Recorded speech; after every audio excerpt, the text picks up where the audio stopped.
Iran Israel war బేసిక్గా rhyming కంటే timing ముఖ్యమని అంటారు. సరిగ్గా అలాగే యుద్ధం అనగానే ఆయుధాలు పుష్కలంగా ఉండగానే సరిపోదు. ఎన్నెన్నో వ్యూహ ప్రతివ్యూహాలు అవసరం. రకరకాల ఎత్తుగడలు అత్యవసరం. ఎలాంటి వ్యూహ రచనల్లో భాగంగా ఇరు దేశాలు ఎలాంటి స్ట్రాటజీస్ ప్లే చేస్తున్నాయి, వీటి ద్వారా వార్ రిజల్ట్ ఎలా ఉండబోతోంది, మధ్య అమెరికా ఆతృత ఎలాంటిది, ఇప్పుడు చూద్దాం.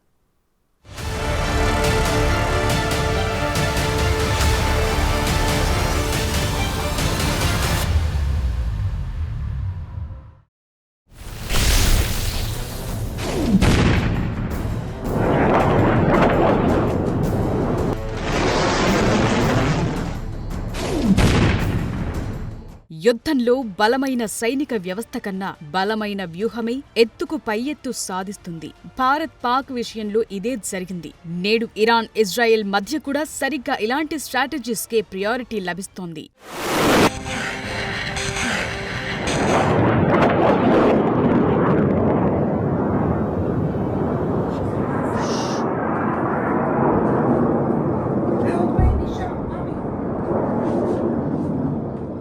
ఇదిగో ఇరాన్ రాత్రిపూట ఎంతో రహస్యంగా ప్రయోగిస్తున్న ఈ ఆయుధాలను చూశారా? ఇలా ఎందుకు చేస్తున్నట్టు అని చూస్తే టెహ్రాన్ వర్సెస్ టెల్ అవీవ్ మధ్య సాగుతున్న ఈ వార్లో ప్రత్యర్థి దిమ్మ తిరిగేలా కొట్టే దెబ్బలకు పగటి కన్నా రాత్రినే ఎక్కువగా ఎంపిక చేసుకుంటోంది ఇరాన్.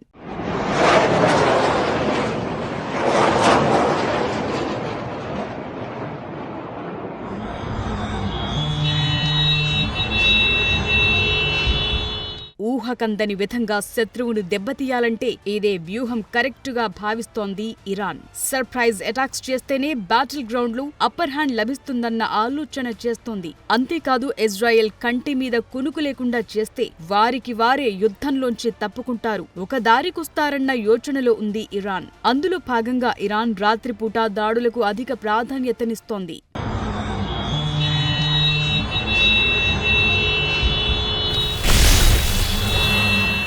ఇరాన్ దగ్గర ఇజ్రాయెల్ దగ్గర ఉన్నటువంటి అత్యాధునిక ఆయుధాలేమీ లేవు. Israel latest ultra modern laser weapons వాడుతుంటే ఇరాన్ దగ్గర ఇంకా 1960ల కాలం నాటి యుద్ధ విమానాలున్నాయి. దీంతో తెలివిగా ప్రత్యర్థిని రాత్రివేళ దెబ్బతీసే యత్నం చేస్తోంది. దానికి తోడు ఇరాన్ దగ్గరున్న ఈ పాత ఆయుధాలు ఇజ్రాయెల్ వరకు వెళ్లాలంటే Iraq, Syria, Saudi, Jordan, Lebanon తదితర దేశాల గగనతలాల మీద నుంచి ప్రయాణించాల్సి ఉంటుంది. ఆయా దేశాలు అమెరికా మిత్రదేశం ఇజ్రాయెల్ పై దాడికి ఇందుకొప్పుకోవు. దాంతో ఇరాన్ తన రూట్ మార్చినట్టు తెలుస్తోంది.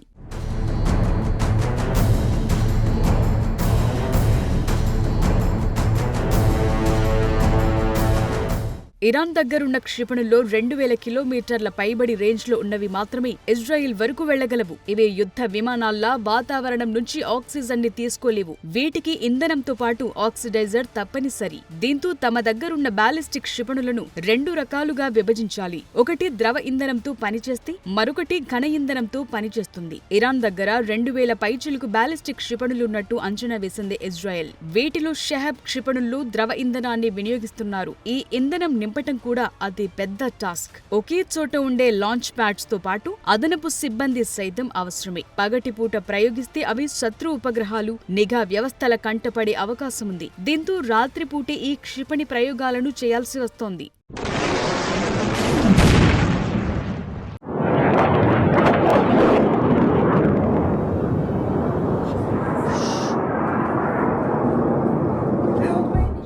ఇక ఇరాన్ దగ్గరున్న ఫతేహ్, జుల్ఫగర్ క్షిపణులు ఘన ఇంధనం వాడతారు. ఇందులో కూడా ఆక్సిడైజర్ వాడతారు. దీన్ని ఎప్పుడంటే అప్పుడు ప్రయోగించొచ్చు. మెరుపు దాడుల కోసమే వీటిని ఎక్కువగా వాడుతుంటారు. వీటిని ఒక్కసారి ఇగ్నైట్ చేస్తే ఇక ఆపటం ఎవరి వల్ల కాదు. ఇలాంటి 2 రకాల క్షిపణులను ఇరాన్ ఎంతో తెలివిగా ప్రత్యర్థిపై వాడుతోంది. ఇటు దెబ్బతీయటానికి ఒక ఆయుధం, అటు భయపెట్టడానికి మరో రకం. అది కూడా రాత్రిపూట సర్ప్రైజ్ అటాక్స్ చేస్తూ ఇజ్రాయెల్ ని ఇరుకున పెట్టే యత్నం చేస్తోంది.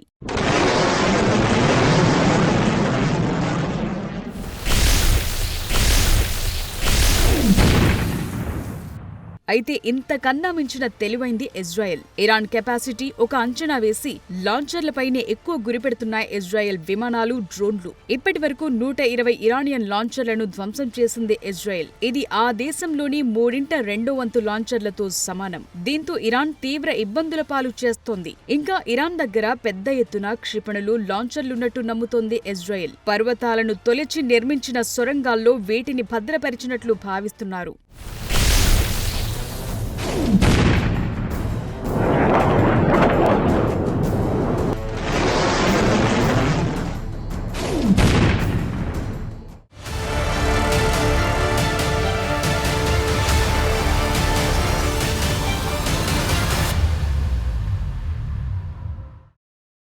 ఇరాన్ దగ్గర అణ్వాయుధం ఉంటే ఏంటి? అమెరికా ఎందుకంత తోటుమాటుకు గురవుతోంది? పాకిస్తాన్ దగ్గరున్న అణ్వాయుధాలే అతిపెద్ద సమస్యాత్మకంగా భావిస్తున్న యుఎస్, ఇరాన్ సైతం మరో ఇస్లామిక్ అణ్వాయుధ దేశంగా ఎదుగుతుందన్న భయమా, లేక మరేదైనా కారణం ఉందా? ట్రంప్ ఫ్రాన్స్ అధ్యక్షుడితో ఉన్న మాటలకు అర్థమేంటి? Have a look.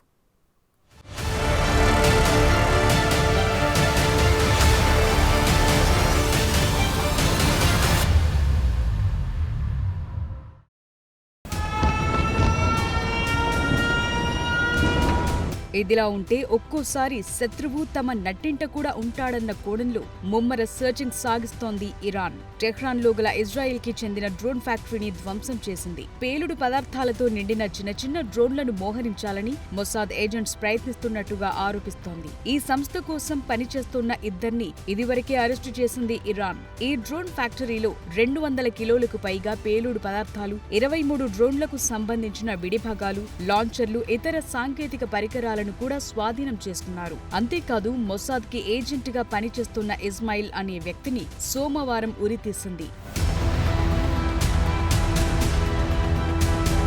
ఇటు ఇజ్రాయెల్ చేసిన దాడుల్లోనూ కొందరు ఇరానియన్ సైనికాధికారులు మరణించారు. ఇక అణు శాస్త్రవేత్తలు, ఇరానీ నేతలు సైతం చనిపోయారు. ఇందుకు ప్రతిగా ఇరాన్ ఇజ్రాయెల్ పౌర నివాసాలపై దాడులు చేసింది. ఇందుకు రివెంజ్ తీర్చుకోవటంలో భాగంగా ఇజ్రాయెల్ సైతం ఇరాన్ అధికారిక టీవీ భవనంపై క్షిపణి ప్రయోగం చేసింది. టీవీ స్టూడియోలో ఒక మహిళా న్యూస్ రీడర్ వార్తలు చదువుతుండగానే ఈ దాడి జరిగింది. సరిగ్గా అదే సమయంలో ఇరాన్ చేసిన దాడిలో ఇజ్రాయెల్లోని అమెరికా దౌత్య భవనం దెబ్బతింది.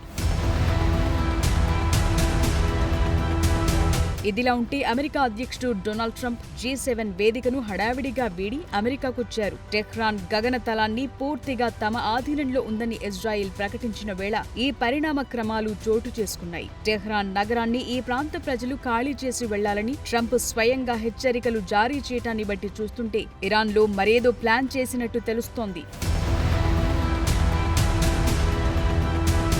ఇరాన్లో అణు కేంద్రాలు పెద్దగా దెబ్బతినలేదని అంటోంది అంతర్జాతీయ అణుశక్తి సంస్థ. తొలి రోజు చేసిన దాడులు తప్ప పెద్దగా వేటిపై ప్రభావం చూపలేదని అంటోంది IAEA. మొత్తం 15,000 సెంట్రిఫ్యూజ్లు దెబ్బతినటంతో అక్కడక్కడ విద్యుత్ అంతరాయాలు ఏర్పడ్డాయని అంటున్నారు. అంతేకాని నటాంజ్, ఫోర్దోలోని అణు కేంద్రాలపై ఎలాంటి దాడి జరగలేదని చెప్పుకొచ్చింది అణుశక్తి సంస్థ.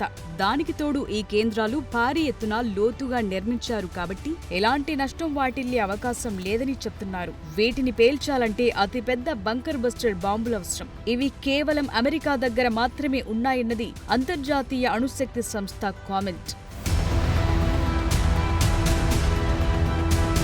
అయితే ఇరాన్లోని ఫోర్డో అణు కేంద్రం యురేనియంను 60% పైగా శుద్ధి చేయగలదు. ఇది అణుబాంబులు తయారు చేయటానికి అవసరమైనంత సరిపోతుంది. 2023లోనే ఇక్కడ 83% శుద్ధి చేసిన యురేనియం ఉన్నట్టు గుర్తించింది అణుశక్తి సంస్థ.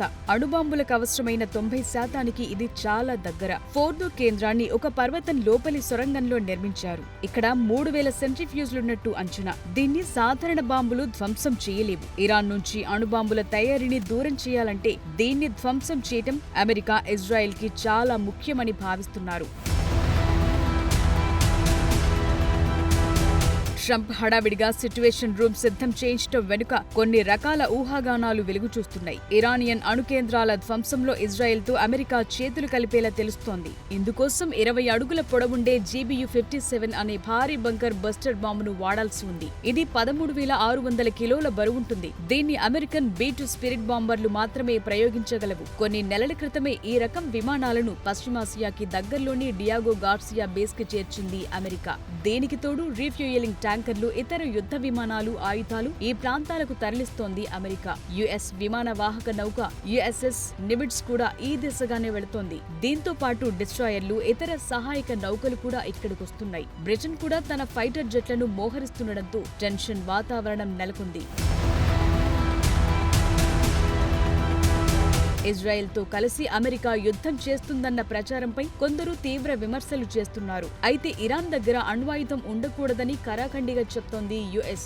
దీంతో పాటు తన సోషల్ మీడియా వేదికగా ఇరాన్ చేతికి అణ్వాయుధం ఎట్టి పరిస్థితుల్లోనూ అందదంటూ ట్రంప్ కామెంట్ చేయటం చూస్తుంటే అమెరికా కూడా ఈ యుద్ధంలో చేతులు కలపొచ్చన్న మాట వినిపిస్తోంది. ఇజ్రాయెల్, ఇరాన్ మధ్య కాల్పుల విరమణ ఒప్పందం గురించి ఫ్రాన్స్ అధ్యక్షుడు మెక్రాన్ చేసిన కామెంట్లు ట్రంప్ ఖండించారు. ఇక్కడ కాల్పుల విరమణ కన్నా అతి పెద్ద వ్యవహారమే జరగనున్నట్టు ట్రంప్ చెప్తుండటంతో అందరిలోనూ అతి పెద్ద అనుమానం నెలకొంటోంది.